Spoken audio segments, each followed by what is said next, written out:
नमस्कार। साधना ज्ञान YouTube channel में आपका हार्दिक स्वागत है। यहां आपको साधना, आध्यात्म और अद्भुत ज्ञान से जुड़ी रोचक और अनोखी जानकारियां मिलेंगी। आज हम बात करेंगे एक महत्वपूर्ण विषय पर। महाकुंभ में चर्चा का विषय बने इंजीनियर बाबा का असली नाम आया सामने। जानिए उनकी जिंदगी का सच क्या है। यह विषय हमारी संस्कृति और परंपरा से जुड़ा हुआ है और इसे जानना हर साधना प्रेमी के लिए जरूरी है। वीडियो को अंत तक देखें क्योंकि इसमें आपको महाकुंभ और साधना से जुड़ी गहरी जानकारी मिलेगी। अगर आपको यह वीडियो पसंद आए तो लाइक, शेयर और सब्सक्राइब करना ना भूलें। साधना ज्ञान के साथ जुड़ें और आध्यात्मिकता के इस अद्भुत सफर का हिस्सा बने। महाकुंभ 2025 में एक अनोखा नजारा देखने को मिल रहा है। देश विदेश से आए लाखों श्रद्धालुओं के बीच एक ऐसा व्यक्ति है जो अपनी अनूठी कहानी के कारण चर्चा का केंद्र बना हुआ है। यह व्यक्ति कोई और नहीं बल्कि आईआईटी बॉम्बे से एरोस्पेस इंजीनियरिंग करने वाले एक युवक हैं, जिन्होंने साइंस की दुनिया छोड़कर सनातन धर्म को अपना लिया है और अब महाकुंभ में सन्यासी के रूप में दिखाई देते हैं। इन्हें लोग इंजीनियर बाबा के नाम से जानते हैं। कौन है इंजीनियर बाबा? इंजीनियर बाबा का असली नाम अभय सिंह है। वे मूल रूप से हरियाणा के रहने वाले हैं। उन्होंने आईआईटी बॉम्बे से एरोस्पेस इंजीनियरिंग की पढ़ाई की है। एक समय ऐसा था जब वे एक सफल इंजीनियर बनने के सपने देखते थे, लेकिन जीवन के कुछ अनुभवों ने उन्हें आध्यात्म की ओर मोड़ दिया। उन्होंने साइंस की दुनिया को अलविदा कह दिया और संन्यास ले लिया। क्यों छोड़ा साइंस का रास्ता? अभय सिंह ने कई मीडिया इंटरव्यू में बताया है कि उन्हें साइंस की पढ़ाई करते हुए भी आध्यात्म में गहरी रुचि थी। धीरे धीरे उन्हें लगा कि साइंस उन्हें वह शांति नहीं दे पा रहा है जो उन्हें आध्यात्म में मिलती है। इसलिए उन्होंने साइंस की दुनिया को छोड़कर सनातन धर्म को अपना लिया। महाकुंभ में क्या कर रहे हैं इंजीनियर बाबा? महाकुंभ में इंजीनियर बाबा लोगों को विज्ञान और अध्यात्म के बीच के संबंध के बारे में बता रहे हैं। वे मानते हैं कि विज्ञान और अध्यात्म एक दूसरे के विरोधी नहीं है, बल्कि दोनों एक ही सिक्के के दो पहलू हैं। वे लोगों को बताते हैं कि कैसे विज्ञान के माध्यम से हम प्रकृति के नियमों को समझ सकते हैं और अध्यात्म के माध्यम से हम अपने आंतरिक स्व को जान सकते हैं। इंजीनियर बाबा का संदेश है कि जीवन में सफलता सिर्फ धन और पद ही नहीं है, बल्कि आत्मिक शांति भी है। उन्होंने लोगों से अपील की है कि वे आध्यात्म की ओर बढ़ें और अपने जीवन में सार्थकता खोजें। इंजीनियर बाबा की कहानी हमें यह बताती है कि जीवन में कभी भी देर नहीं होती है। हम अपनी रुचियों और जुनून का पालन कर सकते हैं। इंजीनियर बाबा ने साबित किया है कि एक सफल करियर छोड़कर भी हम आध्यात्मिक जीवन जी सकते हैं। द्रौपदी ने गुस्से में जो श्राप दिया था वो मौत की सजा नहीं थी, बल्कि एक भविष्यवाणी थी। यह भविष्यवाणी घटोत्कच के जीवन पर एक गहरा प्रभाव डालने वाली थी, क्योंकि इसमें कहा गया था कि उसकी मृत्यु एक शक्तिशाली योद्धा के हाथों होगी। इसमें कहा गया था कि घटोत्कच की मृत्यु एक शक्तिशाली योद्धा के हाथों होगी। इस भविष्यवाणी ने घटोत्कच के जीवन पर एक साया डाल दिया और वह हमेशा इस बात से अवगत रहा कि उसकी मृत्यु किसी महान योद्धा के हाथों होगी। इस भविष्यवाणी ने घटोत्कच के जीवन पर एक साया डाल दिया। वह हमेशा इस बात से अवगत रहा कि उसकी मृत्यु किसी महान योद्धा के हाथों होगी और यह विचार उसके हर निर्णय और हर कदम पर हावी रहा। जैसे जैसे कुरुक्षेत्र युद्ध आगे बढ़ा, घटोत्कच पांडव सेना के लिए बहुत महत्वपूर्ण साबित हुआ। उसकी ताकत, जादुई क्षमता और अटूट वफादारी ने उसे कौरवों के खिलाफ एक बड़ी ताकत बना दिया। वह न केवल एक योद्धा था, बल्कि एक प्रेरणा भी था, जिसने अपने साथियों को साहस और दृढ़ता से लड़ने के लिए प्रेरित किया। उसकी ताकत, जादुई क्षमता और अटूट वफादारी ने उसे कौरवों के खिलाफ एक बड़ी ताकत बना दिया। घटोत्कच ने अपनी जादुई शक्तियों का उपयोग करके कई बार पांडवों की रक्षा की और कौरवों के लिए एक बड़ी चुनौती बन गया। लेकिन लगता है किस्मत को कुछ और ही मंजूर था। घटोत्कच की वीरता और बलिदान की कहानी उस समय अपने चरम पर पहुंची जब युद्ध की 14वीं रात को उसने अपने पिता भीम को कर्ण के घातक हमले से बचाने के लिए अपनी जादुई शक्तियों का इस्तेमाल किया। युद्ध की 14वीं रात को घटोत्कच ने अपने पिता भीम को कर्ण के घातक हमले से बचाने के लिए अपनी जादुई शक्तियों का इस्तेमाल करके अपना आकार बढ़ा लिया और कौरव सेना पर कहर बरपाया।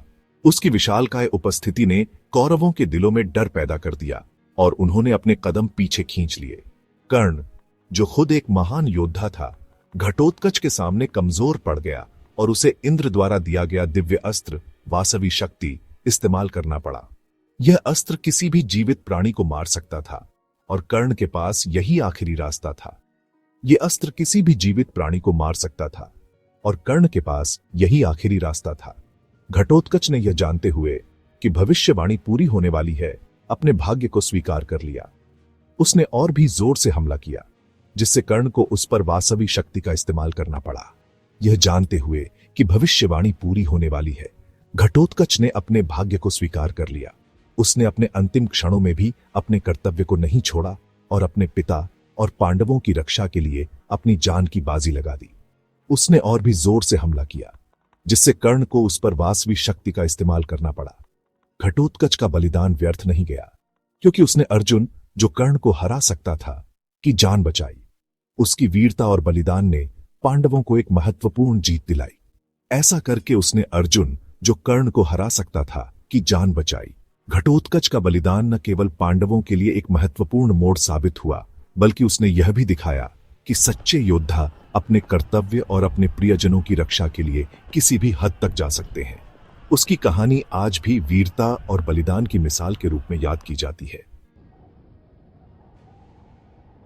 द्रौपदी ने गुस्से में जो श्राप दिया था, वो मौत की सजा नहीं थी, बल्कि एक भविष्यवाणी थी। यह भविष्यवाणी घटोत्कच के जीवन पर एक गहरा प्रभाव डालने वाली थी, क्योंकि इसमें कहा गया था कि उसकी मृत्यु एक शक्तिशाली योद्धा के हाथों होगी। इसमें कहा गया था कि घटोत्कच की मृत्यु एक शक्तिशाली योद्धा के हाथों होगी। इस भविष्यवाणी ने घटोत्कच के जीवन पर एक साया डाल दिया और वह हमेशा इस बात से अवगत रहा कि उसकी मृत्यु किसी महान योद्धा के हाथों होगी। इस भविष्यवाणी ने घटोत्कच के जीवन पर एक साया डाल दिया।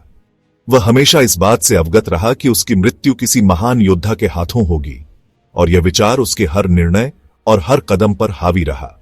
जैसे जैसे कुरुक्षेत्र युद्ध आगे बढ़ा, घटोत्कच पांडव सेना के लिए बहुत महत्वपूर्ण साबित हुआ।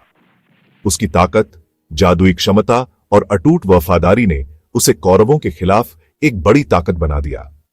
वह न केवल एक योद्धा था, बल्कि एक प्रेरणा भी था, जिसने अपने साथियों को साहस और दृढ़ता से लड़ने के लिए प्रेरित किया। उसकी ताकत, जादुई क्षमता और अटूट वफादारी ने उसे कौरवों के खिलाफ एक बड़ी ताकत बना दिया। घटोत्कच ने अपनी जादुई शक्तियों का उपयोग करके कई बार पांडवों की रक्षा की और कौरवों के लिए एक बड़ी चुनौती बन गया। लेकिन लगता है किस्मत को कुछ और ही मंजूर था। घटोत्कच की वीरता और बलिदान की कहानी उस समय अपने चरम पर पहुंची जब युद्ध की 14वीं रात को उसने अपने पिता भीम को कर्ण के घातक हमले से बचाने के लिए अपनी जादुई शक्तियों का इस्तेमाल किया। युद्ध की 14वीं रात को घटोत्कच ने अपने पिता भीम को कर्ण के घातक हमले से बचाने के लिए अपनी जादुई शक्तियों का इस्तेमाल करके अपना आकार बढ़ा लिया और कौरव सेना पर कहर बरपाया। उसकी विशालकाय उपस्थिति ने कौरवों के दिलों में डर पैदा कर दिया और उन्होंने अपने कदम पीछे खींच लिए। कर्ण, जो खुद एक महान योद्धा था, घटोत्कच के सामने कमजोर पड़ गया और उसे इंद्र द्वारा दिया गया दिव्य अस्त्र वासवी शक्ति इस्तेमाल करना पड़ा। यह अस्त्र किसी भी जीवित प्राणी को मार सकता था और कर्ण के पास यही आखिरी रास्ता था। यह अस्त्र किसी भी जीवित प्राणी को मार सकता था और कर्ण के पास यही आखिरी रास्ता था। घटोत्कच ने यह जानते हुए कि भविष्यवाणी पूरी होने वाली है, अपने भाग्य को स्वीकार कर लिया।